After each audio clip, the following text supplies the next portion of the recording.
Temos aqui o contato. Senador Paulo Paim, boa tarde. Boa tarde, Taline, boa tarde, Lucas. Está nos ouvindo bem? Estou ouvindo perfeito.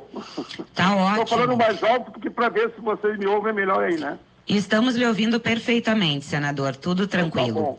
Senador Paulo Paim, em relação às articulações que ocorrem nesse momento no Senado, em relação à aprovação do texto que veio da Câmara dos Deputados relativo ao auxílio a estados e municípios, versus uma medida provisória prometida pelo Palácio do Planalto, que quer reduzir o impacto nos cofres da União do texto aprovado pelos deputados federais. Qual é a tendência nesse momento? Olha, acho que a tendência é ir pelo caminho da Câmara dos Deputados, porque se o governo quiser baixar uma medida provisória, vai para a Câmara dos Deputados. A Câmara provavelmente vai, se for nesse cabo de guerra, né? Vai querer construir o que ela tinha acertado. O que a Câmara construiu? A Câmara dos Deputados fará a recomposição de todas as perdas da arrecadação dos estados, ou seja, o nosso projeto mostra, o Câmara dos Deputados mostra o seguinte: tudo aquilo que for arrecadado comparado com o ano anterior, que for menor, o governo complementa, tanto da circulação de mercadoria e serviço, o ICMS, né? E também o total de perdas da arrecadação dos municípios com impostos sobre serviço, que seriam os municípios. Aí o que faz? Arrecadou, não deu, faz o cálculo de um ano atrás e a União complementa, porque como dizem os governadores e prefeitos, eles não têm como imprimir dinheiro, não tem jeito. E a crise é uma crise devido a toda a situação aí da saúde e da economia. A proposta do governo, ela quer limitar em 77 bilhões. Argumento do governo, que a proposta da Câmara é um incentivo perverso que desobriga os estados e municípios a adotarem medidas como perdas maiores da arrecadação. Ninguém é irresponsável para fazer isso, né? Ninguém vai querer deixar de arrecadar. Quanto mais arrecadar, melhor, o governo faz o complemento. Quando a gente argumenta isso, o governo diz, olha, se arrecadarem 30% a menos, vai dar 85,4 bilhões. Se arrecadar em 50%, diz o governo, vai dar 142,4. Se for 100%, imagina, você não vai arrecadar nada. Ele fala aí em 285 bilhões. Por isso que até o momento a tendência é acompanhar a posição da Câmara. Mas claro que aqui tudo muda toda hora, a todo minuto. Se tiver uma proposta intermediária que vá na linha do que a Câmara propôs, é possível que se faça o entendimento. Mas com a proposta do governo é muito difícil. Senador Paulo Paim, há pouco nós conversamos com seus colegas de bancada, senador Lazier Martins e Luiz Carlos Reis, com relação justamente a esta votação, a este pedido de socorro que já saiu da Câmara e que agora será analisado no Senado. Ontem, o presidente do Senado, Davi Alcolumbre, informou que não vai pautar este texto para ser votado aí a curto prazo. Como é que vocês estão trabalhando esta questão, este clamor, este pedido que foi endereçado por prefeitos, governadores, a sociedade como um todo e agora não está tramitando no Senado?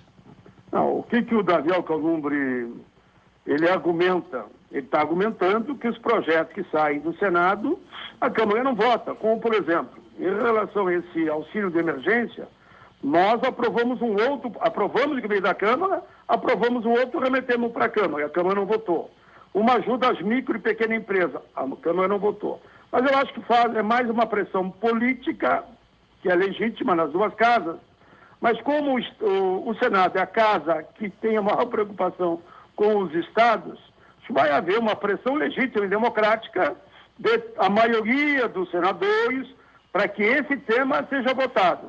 Daí o embate natural e político continuará nos outros temas. Eu, por exemplo, gostaria que não votasse a 905, que o prazo dela encerra na segunda. Daí teria que reeditar com outro formato, mas pedimos que tenha um acordo depois, porque a 905 é muito cruel para os trabalhadores e trabalhadoras, porque ela é uma salada de fruta, né? Fruta envenenada, tem tudo de ruim naquela medida. Então, nesse caso aqui, que interessa aos estados, eu acho que vai haver uma pressão para votar, sim, o mais rápido possível, e o Davi vai acabar atendendo, porque o estado dele também tem interesse. Agora, senador Paulo Paim, mudando um pouco a pauta para a área da saúde, como é que repercute no Congresso Nacional a demissão, dessa vez, ao que tudo indica, deve ser confirmada, do ministro da Saúde, Luiz Henrique Mandetta, isso porque os seus colegas mais próximos já começam a esvaziar as gavetas e anunciar as demissões. Parece que dessa vez não vai ter volta. Saiu hoje o secretário da Saúde, o Anderson, né? De Oliveira, que é gaúcho, só Anderson, ele muito preparado.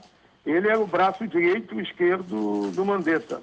Eu mesmo fiz um Twitter que botei nas redes, hoje era 8h30 da manhã, quando botei o Twitter, dizendo que, olha, circula aqui em Brasília que Mandetta poderá sair do Ministério da Saúde. Aí eu estou resumindo aqui, né? Será um equívoco histórico que alguém vai ter que pagar, porque vidas não têm preço. Não dá para, num momento como esse, nós entrar num debate político, ideológico e disputa de quem está se promovendo mais ou não. O Mandetta está fazendo um bom trabalho. Se Deus Silveira dentro do governo, faça um trabalho melhor que ele.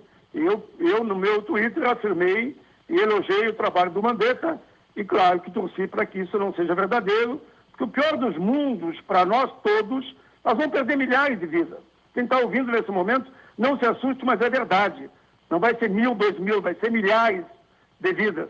E nesse momento, por causa de uma disputa que eu entendo que o Mandetta está ocupando o lugar dele, né, ministro da Saúde, e tem mais que comandar aquela pasta e orientar na linha que o povo tem que ficar em casa, a não ser, claro, aqueles setores que são chamados setores que atuam em área de emergência, como saúde, segurança, enfim, essa área.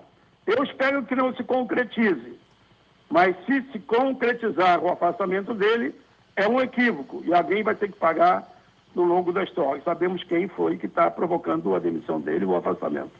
E a ala bolsonarista aí no Congresso, o senador Paulo Paim, segue defendendo justamente caso, eu diria para você que até eles estão meio incrédulos. Porque, como é um ministro de conceito nacional, a última pesquisa, e se eu votasse na pesquisa, eu votaria também, me perguntaram um tempo atrás, qual é o ministro que você acha mais importante? Igual o melhor e mais importante, o mais equilibrado, para mim, quando eu digo que equilibrado é elogio. O cara que tem uma linha de bom senso, né? E com muito equilíbrio, é o Mandetta, o ministro da Saúde. Sinto que mesmo entre eles não há vontade que ele saia. Mas eles são discípulos do presidente da República, mas sinto que mesmo eles nos bastidores, eles gostariam que o Mandetta ficasse. Justamente em função do protagonismo do Mandetta, o episódio todo foi decisivo para a demissão que deve ser confirmada pelo presidente Jair Bolsonaro, senador. Exatamente. É os espaços que ele ocupou legitimamente. Eu sempre digo que na política ou na vida não tem espaços vazios. Se alguém não ocupa, se alguém deixa de ocupar, outro ocupa.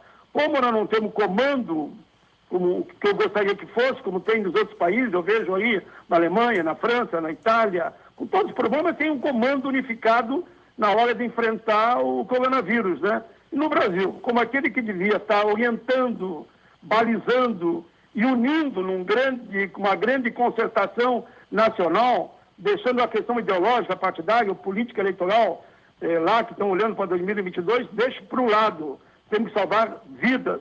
Mas ele, quando viu que o Mandetta começou a ocupar um espaço, ele começou a criar um problema que não é um problema que interessa ao país, essa disputa. Queremos os melhores quadros na linha de frente, nos defendendo contra o inimigo invisível, que é o coronavírus. E nesse aspecto, o Mandetta está fazendo um bom papel. É inegável isso. Senador Paulo Paim, muito obrigada pela sua participação no Esfera Pública. Uma boa tarde e um bom trabalho para o senhor. Eu agradeço, boa tarde, até a próxima.